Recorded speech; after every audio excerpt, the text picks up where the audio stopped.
तुम्ही प्लास्टिकची साखर तर खात नाहीये ना? हो, तुम्ही अगदी बरोबर ऐकलंय. असा प्रश्न आम्ही यासाठी विचारतोय कारण मनसेनं एका प्लास्टिकपासून साखर बनवणाऱ्या कारखान्यावरती धाड टाकली आहे. दुर्गंधीयुक्त केमिकल आणि प्लास्टिकचा वापर करून या ठिकाणी साखर बनवली जात होती आणि याच दुर्गंधीमुळे आजूबाजूला राहणाऱ्या गावकऱ्यांनी मनसेकडे तक्रार केली होती. मनसेनं मारलेल्या धाडीनंतर सदर कारखाना बंद करण्यात आलेला आहे. तर सरकार यावरती नेमकं काय कारवाई करणार याकडे आता सगळ्यांचं लक्ष लागलेलं आहे.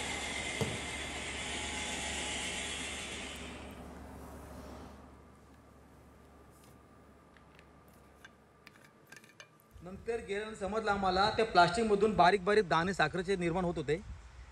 आणि जेव्हा कंपनी चालू असताना भरपूर सारा वास, भयंकर वास होता. येणाऱ्या जाणाऱ्या शाळेतल्या मुलांना, तिथल्या रहिवाशांना, तिथल्या गावकऱ्यांना हा त्रास होता. तर आम्ही बघितला तर ह्या कंपनीपासून, गावापासून कंपनी कमीत कमी 5 किलोमीटर पाहिजे. तर गावाला लागूनच कंपनी आहे, त्याच्यामुळे हा त्रास निर्माण होतोय. आणि मला एकच बोलायचं आहे, कुठलीही कंपनी असून ते केमिकल ती गावापासून 5 किलोमीटर लांब पाहिजे. नसेल तर तिच्यावर ॲक्शन घ्या, तिला बंद करा, तिच्यावर कारवाई करा.